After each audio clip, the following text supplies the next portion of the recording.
నమస్తే, సనాతన ధర్మ ప్రేక్షకులకి స్వాగతం.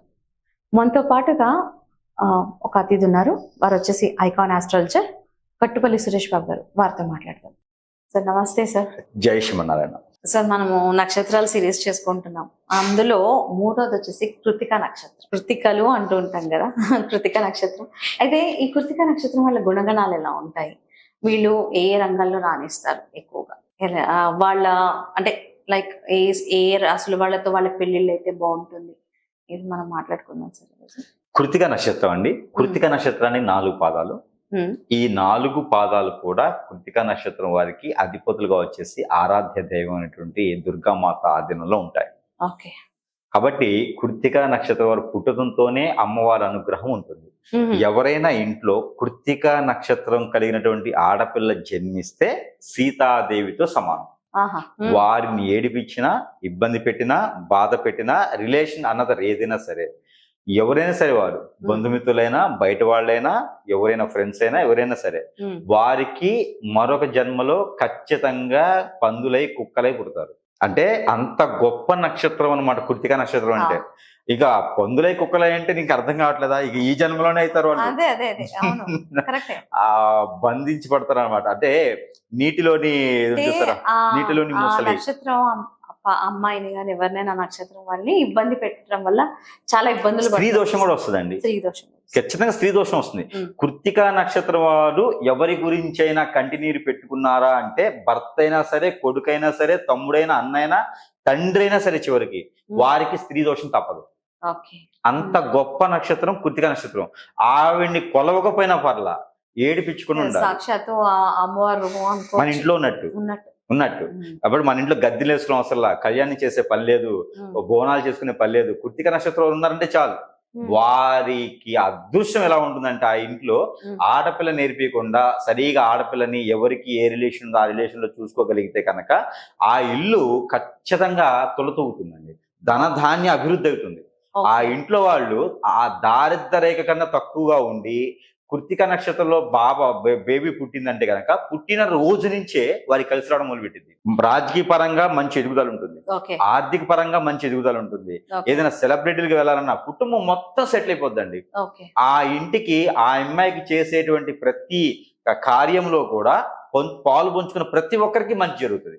అది చాలా గొప్ప విశేషం. మీకు చెప్పాలంటే, నాది కృతిక నక్షత్రం కాదు, నాది వేరే నక్షత్రము. నా నక్షత్రానికి సంబంధించింది ఏంటంటే, చిన్నప్పుడు పిల్లలు పుట్టిన వాళ్ళు ఉంటారు కదా, పెళ్ళయ్యి పిల్లలు పుట్టిన వాళ్ళు ఉంటారు. మా తాతగారు ఏం చేశారంటే, నన్ను తీసుకెళ్లిపోయి వాళ్ళని ఎత్తుకోమని చెప్పేవాడు. అంటే బాగా నన్ను ఎత్తుకోమని చెప్పేవారు. ఎత్తుకున్న 3 నెలల తర్వాత ఖచ్చితంగా వాళ్ళు ప్రెగ్నెంట్ అయ్యేవారు. అంటే ఆ నక్షత్రం ఎఫెక్ట్, నక్షత్రం అంత గొప్పదనమాట. అలానే నాది కృతిక కాదు, వేరే నక్షత్రం. అట్లానే కృతిక నక్షత్రం వారికి అంత గొప్ప గుణాలు ఉంటాయి. వారికి ఎప్పుడైనా ఊళ్ళో ఎవరికైనా పెళ్లిళ్ళు అవ్వట్లేదంటే, వారి చేతి నుంచి పసుపు కుంకుమ తీసుకెళ్లారు అనుకోండి, ఖచ్చితంగా పెళ్లి అయిపోతుంది. విడిపోయినట్టు పెళ్లి దగ్గరికి వచ్చి పెళ్లి పీటల మీద ఉన్నా కూడా పెళ్లి అయిపోతుంది. సో అయితే వీళ్ళ ఈ నక్షత్రం వాడిని బాగా చూసుకోవాలి. ఖచ్చితంగా అండి. వాళ్ళని ఆ స్త్రీలకైతే ప్రత్యేకంగా వాళ్ళకి ఒక సబ్జెక్టే ఉంటుంది కృతిక నక్షత్రంలో. ఎందుకంటే మనకి గౌరీ పురాణం ఉంటుంది. గౌరీ పురాణంలో కృతిక నక్షత్రం గురించి 149 గానీ 8 గానీ పేజీ ఉంటుంది. దాంట్లో కృతిక నక్షత్రం గురించి పర్టిక్యులర్ గా రాసి ఉంటుంది. ఏ నక్షత్రం గురించి ఉండడంలో కృతిక నక్షత్రం ఒకటి ఉంటుంది, చిత్తా నక్షత్రం ఒకటి ఉంటుంది, శ్రవణ నక్షత్రం ఒకటి ఉంటుంది. ఈ 3 నక్షత్రాల గురించి దానిలో వివరణ ఇచ్చారు. దానిలో కృతిక నక్షత్రం మొదటి పాదంలో ఉంటుంది. మొదటి అధ్యాయంలో దొరుకుతుంది మనకి. అది అంత కృతిక నక్షత్రంలో అధిపతి అనమాట. అంటే పార్వతమ్మ వారు కూడా శాస్త్రాస్త్రంగా కృతిక నక్షత్రం రోజున ఆవిడకు హోమం మొదలు పెడతారు. ఆ తర్వాత శివదేవుడు ప్రత్యక్షం అయ్యి ఆవిడకి కళ్యాణం అవుతుంది. చెప్పాలి అంటే అంత గొప్ప విశేషం ఉంటుంది అనమాట.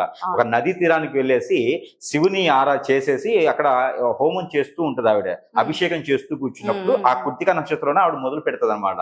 అందుకని ఆ కృతిక నక్షత్రానికి అంత గొప్ప ఖచ్చితంగా. కాబట్టి అందులో ఆడపిల్లలు మాత్రం ఎప్పుడు కూడా ఏడిపించడానికి కానీ చేయకూడదు. ఏ నక్షత్రం ఉన్నవాడంటే చేయకూడదు, కానీ కృతిక నక్షత్రం ఉంటే కూడా మన పాపం జరుగుతుంది. అయితే వీరికి వివాహేతర సమస్యలు కానీ వివాహ సంబంధించిన ఎలా ఉంటుందంటారు? కృత్తిక నక్షత్రం వారు, కృత్తిక నక్షత్రం వారు స్త్రీలైనా పురుషులైనా సరే వీరు వివాహం చేసుకోవాలనుకుంటే కనుక ఈ కృత్తిక నక్షత్రం కాబట్టి మిథున రాశి వారిని చేసుకుంటే చాలా అద్భుతంగా ఉంటుంది. అలానే కర్కాటక రాశి వాళ్ళని కూడా చేసుకోవచ్చు. మామూలుగా అయితే కర్కాటక రాశి వాళ్ళని చేసుకోవచ్చు, మధ్యస్థంగా ఉంటుంది. కానీ ఈ కృత్తిక నక్షత్రం కాబట్టి కర్కాటక రాశి కృత్తిక నక్షత్రం మంచి అనుకూలంగా ఉంటారు వీరును. అంటే గుప్తంగా ఉంటారు. మనకి 4 గోడల మధ్యనే ఉండాలి అనే తత్వంతో ఉంటారు. ఎదుటి వరకు ఎక్స్ప్లెయిన్ చేయకుండా ప్రశాంతమైనటువంటి జీవితాన్ని గడిపేటువంటి విధంగా ఇద్దరు మంచి వ్యక్తులు, ఇద్దరు మొండితత్వంగా ఉంటారు.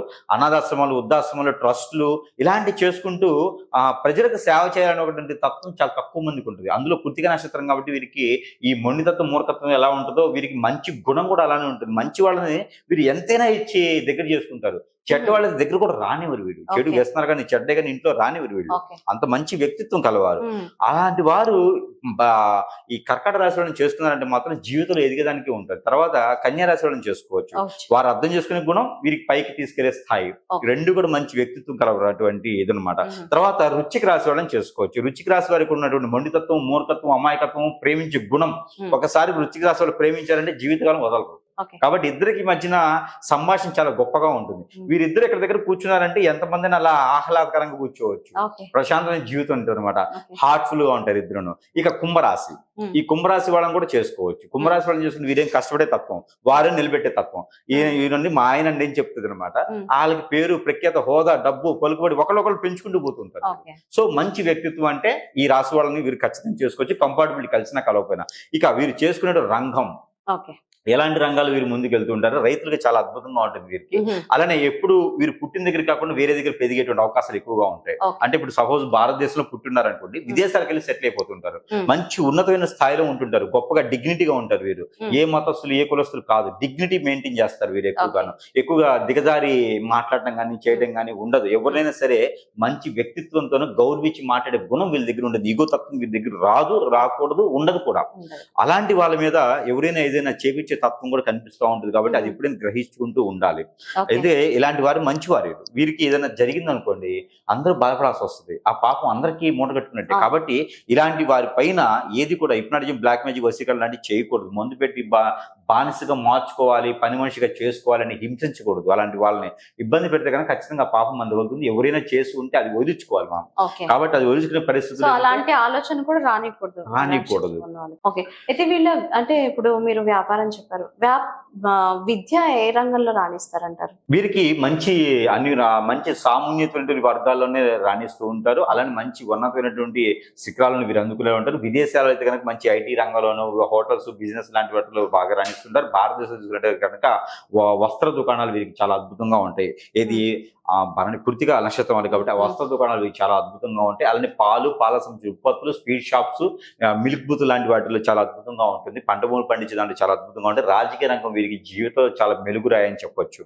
చాలా బాగా కలిసి వస్తుంది రాజకీయ రంగంలో. అలానే సినీ రంగం కూడా ప్రయత్నం చేసుకుని చాలా బాగుంటుంది. అలానే మ్యూచువల్స్ వాటిలో షేర్స్ లాంటి పెట్టుబడి ఎవరికైనా వీరు చేసి డబ్బులు ఇచ్చారని మాత్రం ఖచ్చితంగా గొడవలు అయితే కాబట్టి డబ్బులు ఇవ్వకూడదు. అడిగేంత డబ్బులు అయితే ఇవ్వకూడదు. అంటే మళ్ళీ మనం అడగాలి అనేది డబ్బులు మనం ఇవ్వకూడదు. సహాయం చేయొచ్చు కానీ మళ్ళీ అడగకూడదు. అడిగితే గొడవలు అయితే కొట్లాడుకునేంత అవుతారు. వీళ్ళు శత్రులు ఎక్కడో బయట ఉండరు, ఇంట్లోనే ఉంటారు. ఇంట్లో వాళ్ళు వీరికి శత్రులు, బాబాయిలు, పిన్నమ్మలు, మామయ్యలు, మేనత్తలు ఇలాంటి వాటి వల్లనే వీరికి శత్రుత్వం బెదిగేసి వీరు చేయాలనుకున్న గోల్కి చేయకుండా, వెళ్లకుండా అడ్డదిబ్బంగా కాలికి అష్టదిబ్బంది చేసేసి కూర్చోబెడతారు అనమాట. మీరు అదే చేయలేవులే, డిసప్పాయింట్ చేస్తారు. ఇవన్నీ కూడా మనం పట్టించుకోకుండా మనం ఏం చేస్తాం ఎదుటివారికి చెప్పకుండా వెళ్తూ ముందుకెళ్ళిపోతుండాలి. ఇలానే ఈ కృత్తిక నక్షత్రం చెప్పుకుంటూ పోతే ఇంకా చాలా విశేషాలు, చాలా గొప్ప విశేషాలు ఉంటాయి.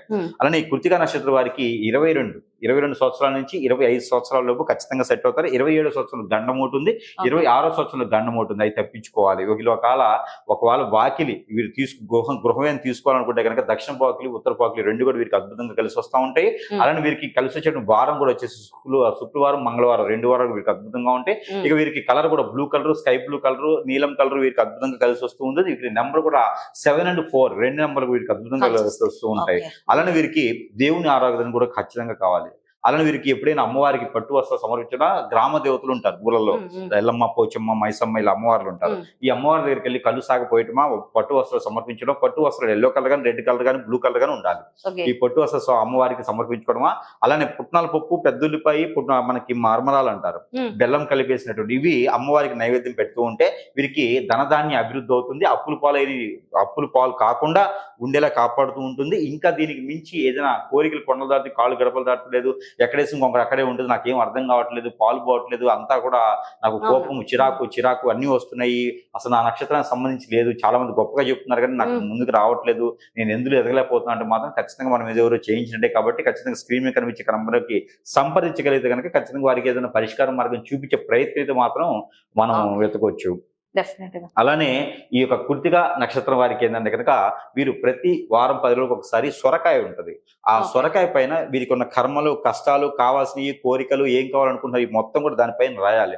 ఆ స్కెచ్ తో అయినా, కాజల్తో అయినా, లేకుంటే కనుక కాటుకుతో అయినా సరే రాసుకుని ఆ రాసినటువంటి మొత్తం కూడా తీసుకుపోయి ఎక్కడైనా నీళ్లు పారేట్టుగా చెరువు, వాగు, చేరు, సెలయేరు ఉంటాయి, ఇక్కడ పడేసుకుంటూ ఉండాలి. అలానే సుబ్రహ్మణ్య స్వామి దగ్గర వీరు నిమ్మదీపం పెట్టుకుంటూ ఉండాలి. కింద ఉప్పు పోసి ఉప్పు పైన నిమ్మదీపం పెట్టుకుంటూ ఉండాలి. ఆ నిమ్మదీపం ఆవు నెయ్యితోనే పెట్టాలి. ఇలాంటివి చేసుకుంటుంటే కనుక కొంతమేర ఉపశమనత లభ్యపడుతుంది. పూర్తిగా కావాలంటే మాత్రం ఖచ్చితంగా సంప్రదిస్తేనే అది పరిష్కారం దొరుకుతుంది. చాలా బాగున్నాయి గురుగారు, నిజంగానే మీరు రెమెడీస్ కూడా భలే ఉంటాయి, డిఫరెంట్ గా చాలా చక్కగా చెప్తారు. అయితే కింద కమెంట్స్ లో కూడా చాలా బాగున్నాయి అని చాలా మంది చెప్తున్నారు. ధన్యవాదాలు.